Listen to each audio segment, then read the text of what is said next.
All right, well, welcome back after an absolutely wonderful lunch that was catered by a social enterprise. And we now have our next panel, which is all about social entrepreneurship and social innovation. So it gives me great pleasure to present to you our three very, very accomplished panelists. Our first speaker is going to be Will Kim, who is actually a high school senior. And he mentioned quite shyly to me that this is the first social enterprise that he has launched. And I said, kudos to you. And he will be talking to us about Happy Day Microfinance. And Will has just been accepted at Stanford, where he will be attending in the fall. So congratulations. Whitney Smith is the founder and chief executive officer for Girls for a Dream. It's an absolutely wonderful organization that helps girls achieve their full potential and realize what they can do with it.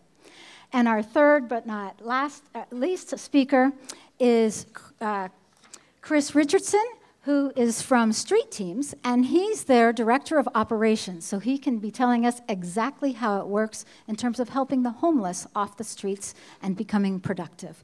So it's with great pleasure that I introduce our first panelist, Will Kim.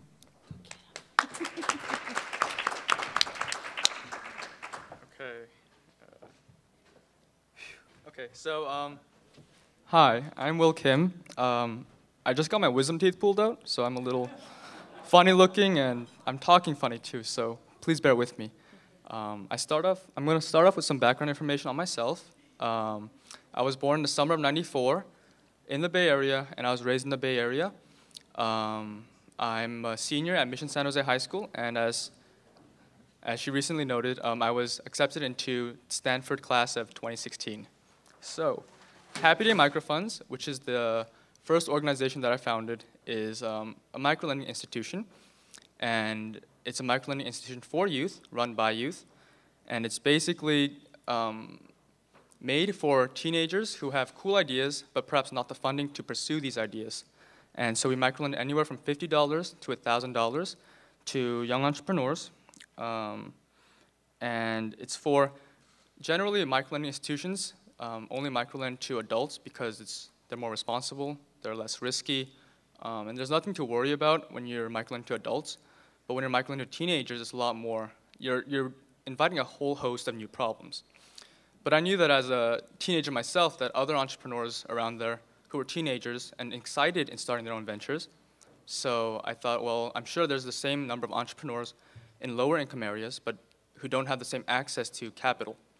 So that's where Happy Day comes in. And then we provide the funds, and all the funds are free of interest and free of collateral, and there's no legal red tape. So these loans are made to be simple, not only for their sake, but for my sake as well, so that I don't have to keep track of all these bookkeeping. And they're made to be friendly and from a peer to a peer.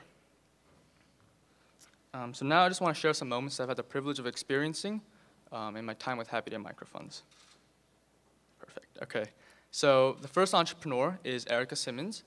I found Erica after talking to some Oakland teachers who taught entrepreneurship curriculums in their high schools.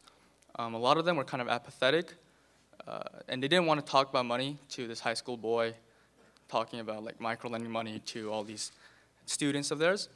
But I did find one in the Oakland Military High School, and he said he had two entrepreneurs who would be really interested, and one of them was Erica Simmons. And so Erica Simmons sold waist beads, which are like strings of beads that young ladies put on their waists as like fashion statements. And so she started off by just wanting to buy some, but they turned out to be pretty pricey. So she went out and bought some string beads, and she started wearing them around school. So her friends got interested, and then they started buying them from her. So when Happy Day approached her with the offer to microlend any sum of money for her business, she was happy to take out a $100 microloan and buy the materials in bulk and start her business rolling. So this also helped her a lot to kind of balance her two interests. So she was going to go into high school, into college, and she wanted to focus her budget on buying books, on paying for her tuition, but she also wanted to keep her interest in waste bees alive. So this $100 microloan actually helped her to focus her two interests, and it really did help her out. So she's set to finish repayment by this April, and hopefully that'll work out well. The second group of entrepreneurs I want to talk about is Men in Literary Fields. So Men in Literary Fields is this group of high school students. They're mostly male, and they're really interested in journalism. And they're involved in their school press, but they find that a lot of times when they get involved in school press, they can't talk about the current events and issues that they want to talk about, especially if they're kind of controversial. The school doesn't want to get involved in that kind of stuff. So they were kind of upset by that, and they got together. They wrote satirical pieces which poked fun at the high school and various aspects of high school, and they also poked fun at just general like current events. And so they combined these kind of articles with great graphic design. They posted it online. They posted 2 issues, and they got over 2,000 views. So it was pretty incredible. They came to us and they said, hey, we have this cool idea. Would you want to finance it for $300 so we can print it and actually make profit from this kind of stuff? So we said, sure, why not? This is great. So we gave them $300, and they started printing last February. The issue was they fell short of expectations. They weren't able to sell all the issues. And so there's kind of the beauty of Happy Day, because Happy Day fundraises expressly for the purpose of microlending to these cool entrepreneurs with cool ideas. We're not focusing on the repayment or the money. So we're focusing on the innovation that they create and the cool thoughts that they bring to the table. So right now we're working with them to expand marketing, expand market penetration, and hopefully they can sell better the next month. We'll also be issuing an advanced microloan again so that they can print again. And then that's about it. And the next thing I want to cover are like problems I found through Happy Day microfunds. The first thing was general apathy amongst teachers. So as I briefly mentioned before, a lot of teachers weren't so excited about the idea of talking with money to this teenage boy. So they said, hey, come back later. And generally, come back later means don't come again. So I found that the best solution to solving this problem is going from the bottom up. So if we start dealing with the teenagers and providing them with the capital to actually start their businesses, instead of making some kind of homework assignment for the entrepreneurship teachers to provide, then teenagers take it up much more seriously. Another issue that people posed were like, how do you feel like microlending to these teenagers who are kind of irresponsible?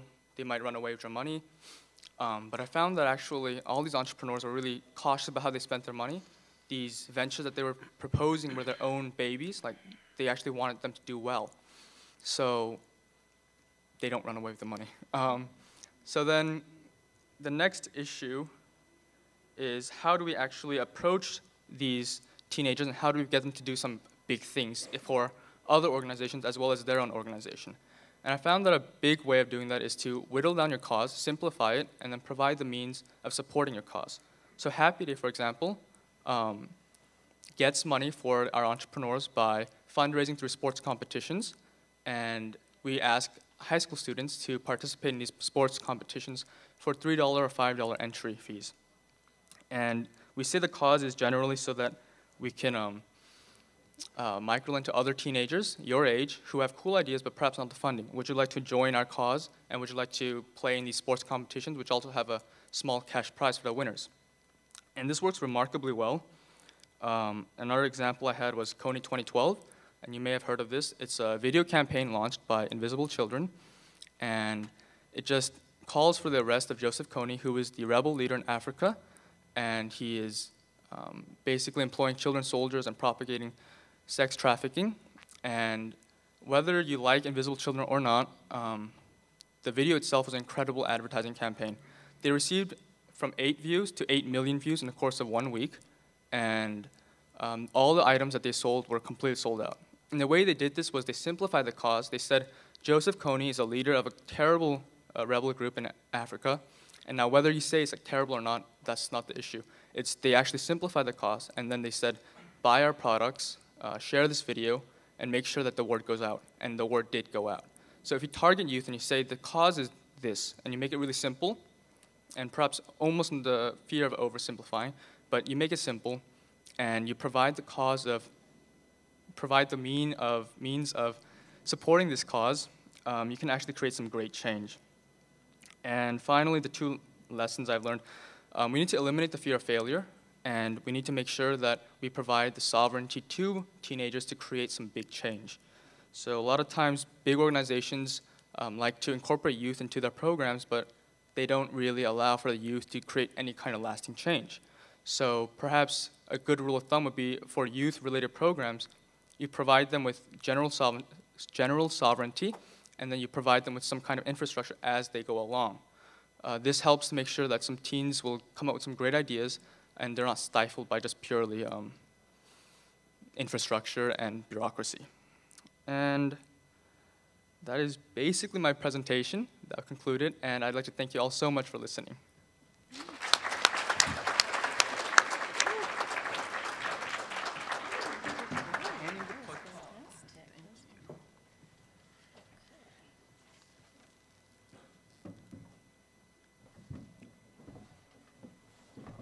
Great.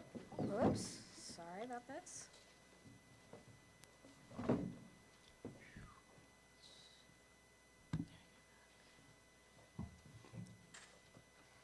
Okay, and we've got Whitney. Hi, how are you? Good.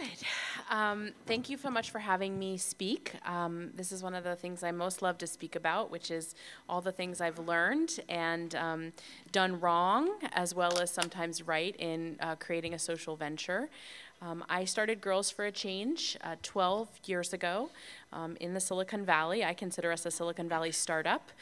We started sort of right at the first bubble burst, which made me actually the most naive entrepreneur on the face of the earth, because I went out and asked people for money at that time, and was successful to be able to launch the organization, which is really one of my first lessons, which is don't tell the person who's doing it that it can't be done. Girls for a Change is, our mission is that we work with empowering young women in middle and high school and now early college to create social change in their own communities. The inspiration for the work came out of my background working with young people, and specifically young women in low-income communities, group homes, juvenile detention facilities. And what I found over and over again was that these young people, these young women, were so resilient. They had survived in their lives things that most adults, kind of would almost be shocked at. And what I realized was these amazing, resilient, creative, resourceful young people were really seen as a liability to the community rather than an asset. So I just started to engage in conversation with them around what was the thing that actually got them most engaged? Because engaging people is one of the first challenges in helping them to grow. And the thing that engaged young women that I spoke with over and over again was a desire to change the world. They would say, I never want my little brother or sister to be where I am. I want my community to have the resources it needs. I want to feel safe in my neighborhood. And realizing that that motivation was a way that we could actually engage these young women in creating social change, which is the world's best byproduct, to gain their own personal skills, abilities, problem-solving capacities. So we've been doing it for over 12 years. We started here. We now work across the world. We're in 15 states and 5 developing nations. This year we'll serve almost 3,000 girls all around the world, teaching them the basics of how to create social change. And we do that in a very specific model. We call them Girl Action Teams, which are groups of girls who are between the ages of 12 and 24. And we go to where they are, like schools and community centers and churches. And we train adult women to work with them as coaches so that they can create social change together around whatever issue the young women want to focus at. We have girls who do projects about violence in the home and in the community. We have girls that do work around body image, the media, eating disorders, LGBT rights, almost the environment, almost anything you could imagine that girls get passionate about. One of my favorite projects that happened right here in East San Jose was I had a group of young women who were in middle school, and they were in Fair Middle School, they identified that 3rd grade was the first time that someone had told them about gangs, and that was the first time when they started to feel as if they had this choice they could make to affiliate with a gang in their community. And they decided that they wanted to do something to help other young people make the decision. And they actually also identified that a lot of the anti-gang programs were coming in to tell young people gangs are bad, gangs are terrible, but the girls said, but my uncle's in a gang and I love him. And so these young people actually decided to change the dialogue around why you shouldn't join a gang, so that young people wouldn't just kind of close down immediately upon hearing gang is bad, but instead say why. You know, what does this offer me versus this offer me?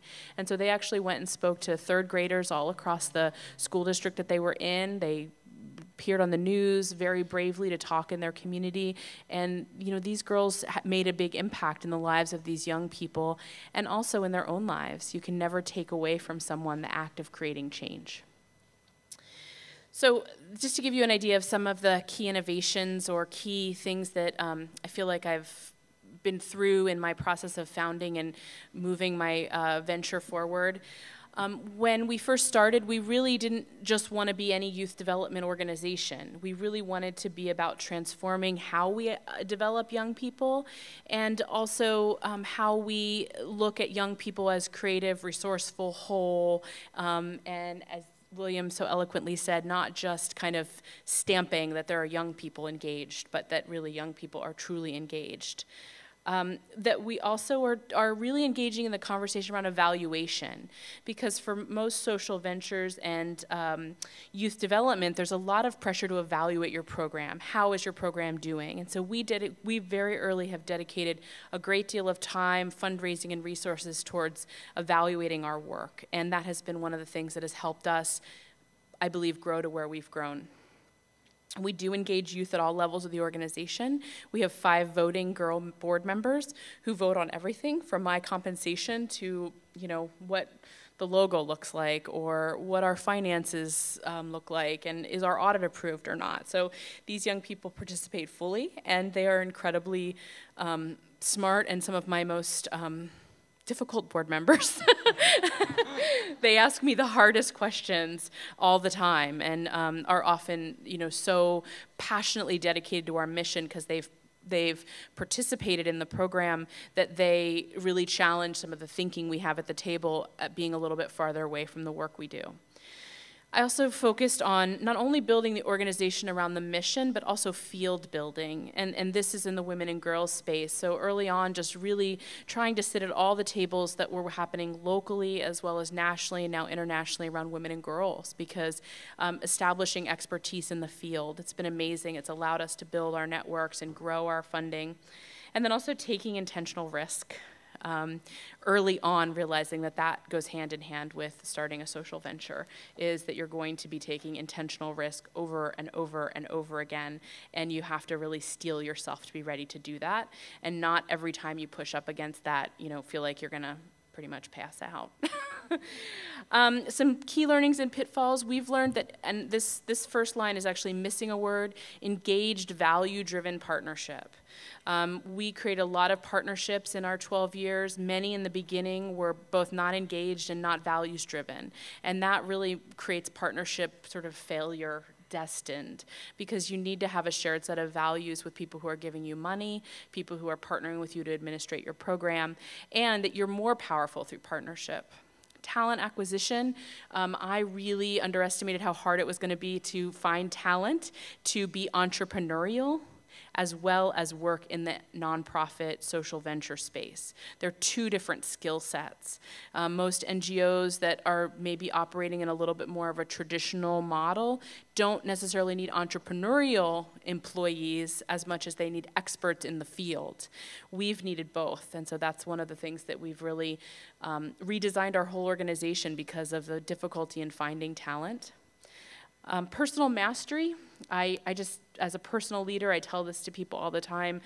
You know, the first 5, 6 years of my venture were really me wrestling with myself in a paper bag and just trying to really learn what I was good at, what I didn't need to be good at, and what my strengths were, even the strengths that people thought were a little quirky, and hire people to do things that I wasn't really blessed to do, like Excel spreadsheets. You know, I really spent a lot of time kind of self-beating myself up, like I should do that, I should know how to do that, and really learning that that's actually a key to great leaders, is you figure out what you're not good at and hire people smarter than you.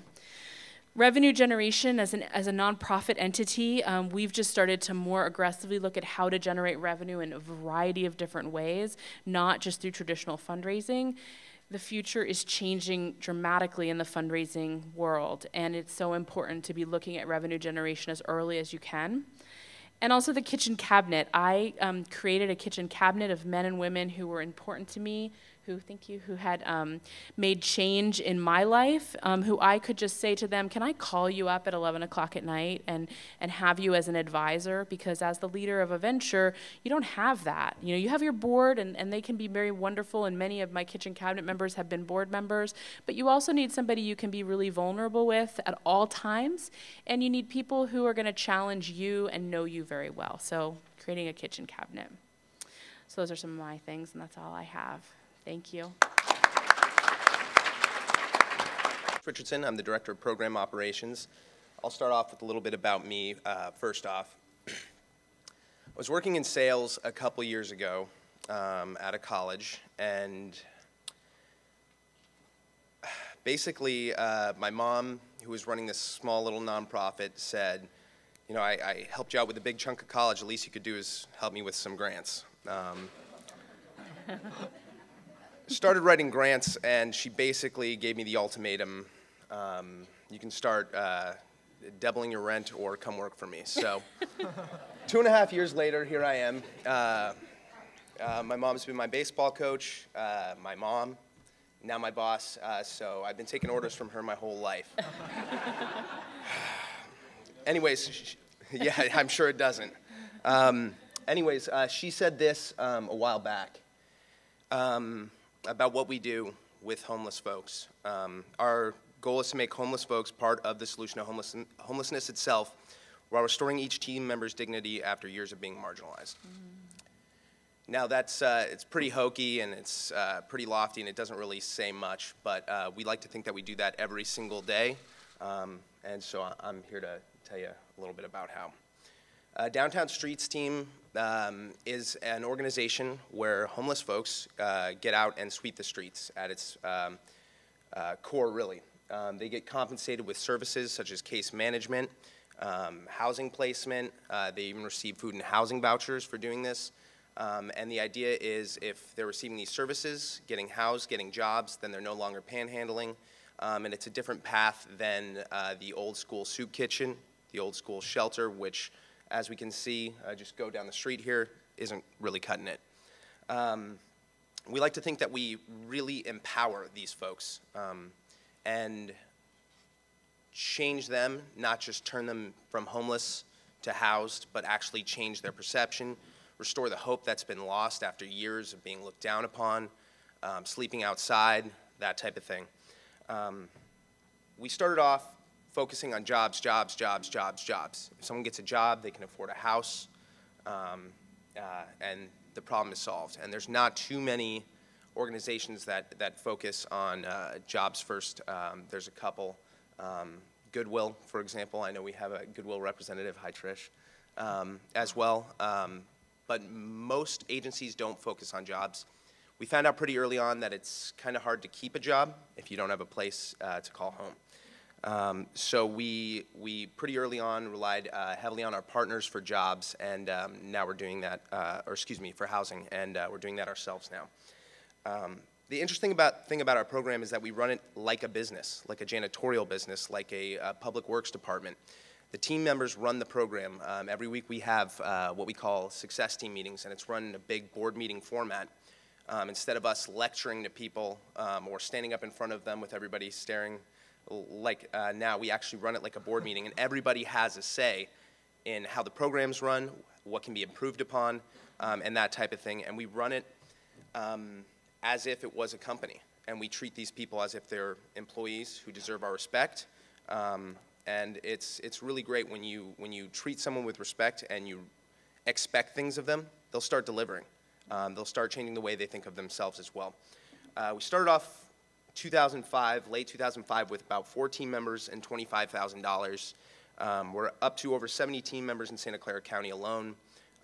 We're working on launching our Sunnyvale team, expanding our Gilroy team, going down to Santa Barbara next week to hopefully launch Santa Barbara. And we've got calls in from dozens of cities nationwide, so something's clicking right now. These are a couple of faces of a couple of team members. Judy down here on the bottom was on the team for about 4 years. This woman had, I think it's a dozen kids with 10 different men. She had some severe mental health issues. She transitioned from a heroin addict into a meth addict. And one of my favorites, someone who's caused me some sleepless nights, very excited to say that Judy is now working in the medical field, which blows my mind. Is working in the medical field, housed, happy, in touch with all our kids again. Truly one of our greatest success stories. Arnold up at the top was in jail for drunk driving. He actually killed a woman in the 80s. As soon as he got out, he started living in the creek on the border of Santa Clara and San Mateo County.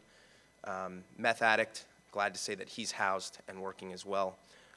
Pam was housed as well. She's on SSI. These are a couple of our success stories. But moving on, in 2005 we started because PAD, which is the bid in Palo Alto, did a survey of business owners, and they identified homelessness and panhandling, along with downtown cleanliness, as the 2 biggest roadblocks to doing business successfully in downtown Palo Alto. Now, a very vocal, outspoken homeless guy said, you know, why don't you put the homeless folks to work? You know, they're looking for jobs. They can be trusted, and they'll clean the streets. And the bid said, I don't think that's going to work. We're not going to hire homeless folks. After a little poking and prodding, eventually got it done. And you should see what City Council says about us now. It's pretty funny, the resistance we got in the beginning, the resistance we've received in every single community that we've gone in. And in San Jose, for example, we launched a team last year. And I mean, just so many people were just so resistant to us working in Guadalupe Creek. Then we had to move down to Coyote Creek. And now City Council loves us. We just won the District 3 honoree. It's really weird how we've changed the perception of the homeless folks. Not all homeless folks are drug addicts, and even those that are can be saved, can make the change. They just have to do it for themselves. And you know, you could pull 10 people down in the creek, and maybe 9 of them are you know, not willing to change, but that one person will surprise you. And will be a very, very valuable member to society and really can contribute. And we've taught that in every single community that we've entered.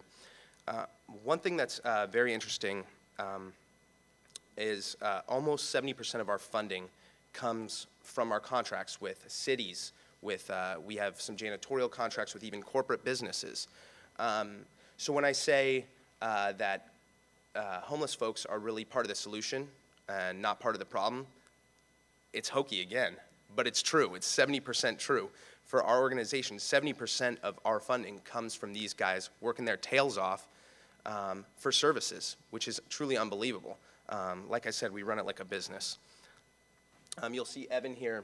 Evan was very disabled, homeless, and really one of the most depressed people I've ever met in my entire life. That smile took us about 6 months to get out of him. And he's sitting there winning our Above and Beyond award for when a team member really shows that they're taking advantage of services and working their tail off to do good by themselves. Early on, we learned, this is a funny story. We had a a banker friend of ours when we first launched this, and he said, "I love this idea. You know, I'm going to be a great supporter," and we got all jazzed up. And the check comes in the mail, like really excited to pop it open. $200. $200. Really? Big banker guy, multi-millionaire. He, you know, invests in all sorts of high-tech companies. $200. We realized pretty early on that's not going to cut it. So we started talking to city governments, talking to corporate businesses, talking to social service agencies that run these shelters, and getting our guys in there doing the work for them. And we're exceeding our goal of becoming 80% self-sufficient, as we like to call it, by 2014. Again, hokey, team members need a hand up, not a handout. When someone is relied upon, when someone is expected to be somewhere at 8 o'clock in the morning, sober, ready to work, that really changes their self-image. All of a sudden they feel needed after years of not having a schedule, not having anyone rely on them, not anyone care whether they wake up in the morning, period, end of story. So once we place that trust in someone, once we place that responsibility in someone's hands, they shine. And all the time we get, how do you get those people jobs? And only recently did we ever hire an employment development specialist. It was once you restore that dignity, people see themselves differently and they clean up their own act, and we didn't have to do anything. Just treat them with respect, they'll treat themselves with respect, and they'll go out and get themselves a job. It looks like I'm running out of time. Just really quick, I will say that this last bullet is pretty important. Is that it? Is that it? Is that it? All right, well, you can all read. The path out of homelessness is very unique, and treating each person as a unique individual and addressing whatever needs, concerns, roadblocks they have to getting out of homelessness is very important. You can't just put a program in place and say, at 3 months you should be here, at 6 months you should be here. Like all of you, all of these guys are very unique, and we treat them as such. So, thank you.